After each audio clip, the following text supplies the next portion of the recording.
एक BRSR report होती है। सेबी के रूल एंड रेगुलेशन के अंदर कंपनी को BRSR रिपोर्ट बनाकर इन्वेस्टर को देनी होती है। वही रिपोर्ट विशाल मेगा मार्ट में आ गई है। लेकिन सवाल ये है कि क्यों जरूरी है ये रिपोर्ट जानना और क्या फ़ायदा होगा इसको समझने से। कहीं ऐसा तो नहीं कि तुम्हारा पूरा टाइम खराब हो जाए, या फिर कहीं ऐसा तो नहीं जिसके लिए तुम इस वीडियो पे आए हो वो मकसद ही तुम्हारा पूरा ना हो। तो मैं आपको बता दूं आगे बढ़ने से पहले कि BRS रिपोर्ट में होता क्या है और इस वीडियो में आपको क्या क्या देखने को मिलेगा, कितनी गहराई से हम विशाल मेगा मार्ट को इस वीडियो में समझने वाले हैं। तो गाइस इस वीडियो के अंदर हम समझेंगे विशाल मेगा मार्ट लिमिटेड को लेकर जो भी अभी तक की सबसे बड़ी खबर आ रही है वो खबर क्या है।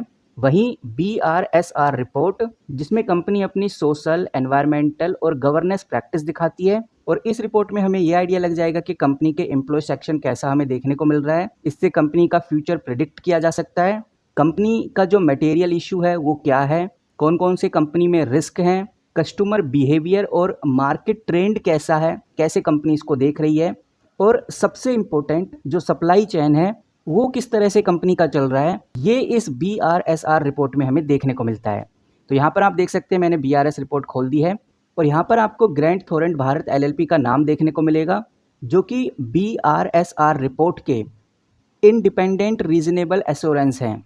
मतलब कि कंपनी यहाँ पर ये कहती है कि आप हमारी बातों का हो सकता है यकीन ना करें, हम जो आपको डेटा दें उसका आप यकीन ना करो, तो हम इंडिपेंडेंट यानी कि जो किसी के नीचे काम नहीं करता, थर्ड पार्टी की रिपोर्ट भी आपको देंगे। यानी इंडिपेंडेंट थर्ड पार्टी ये चेक करेगी कि जो डेटा हमने दिया है वो पूरा एक्यूरेट है। और ये जो इंडिपेंडेंट थर्ड पार्टी है वो ग्रैंड थेरनोट भारत LLP ही है। ग्रैंड थेरनोट भारत LLP जिसका हेडक्वार्टर लंदन के अंदर है और ये दुनिया के टॉप 7 अकाउंटिंग नेटवर्क में से एक है। और इंडिया में ग्रैंड थोरेंट भारत LLP के नाम से ये आज के टाइम पे ऑपरेट करती है।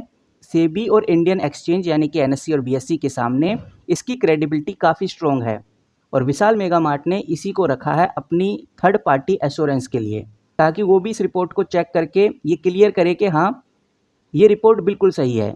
और ग्रैंड थ्रोन भारत LLP ने ये बताया है कि रिपोर्ट बिल्कुल सिक्योर है, बिल्कुल एक्यूरेट है।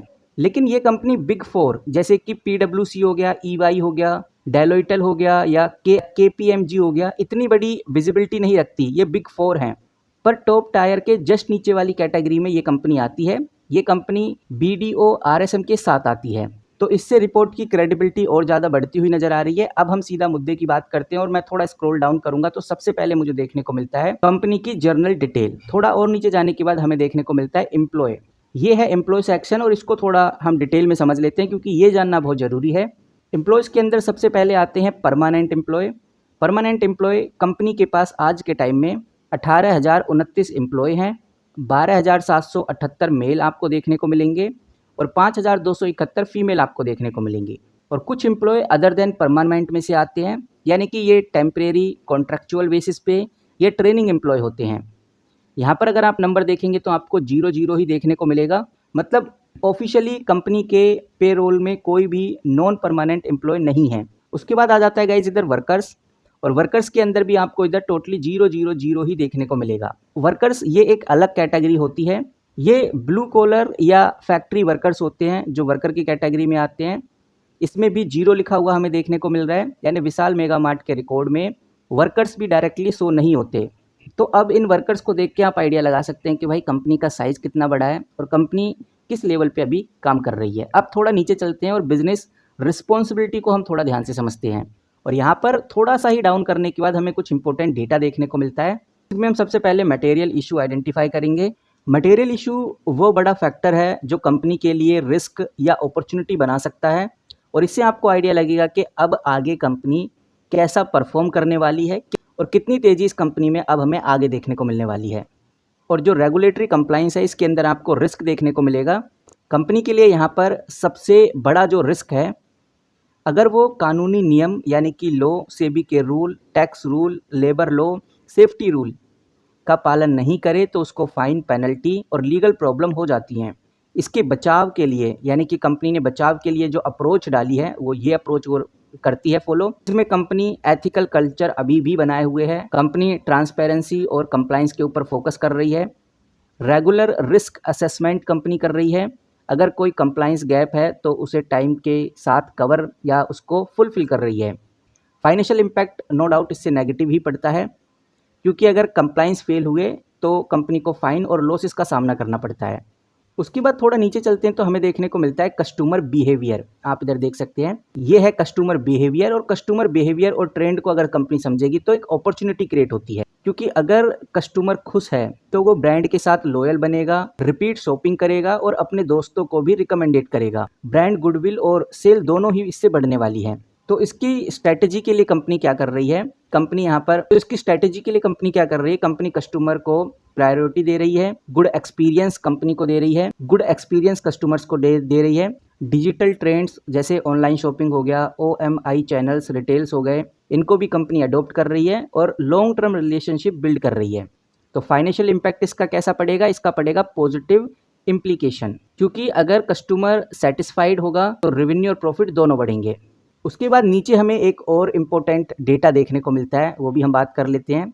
ये है business continuity and operational resilience. इसमें आपको रिस्क देखने को मिलेगा अगर कंपनी इसको मेंटेन नहीं करती तो। अब यहाँ पर कंपनी ये कहना चाह रही है कि भाई ये क्यों हो सकता है।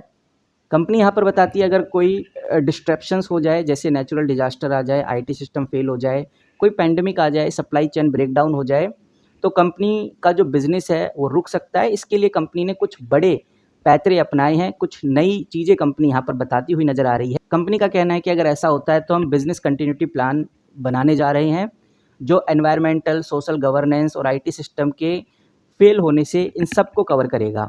डिजास्टर रिकवरी साइट्स भी हम सेट कर रहे हैं, ताकि अगर कोई सिस्टम फेल हो तो बैकअप से ऑपरेशन चैनल चल सके।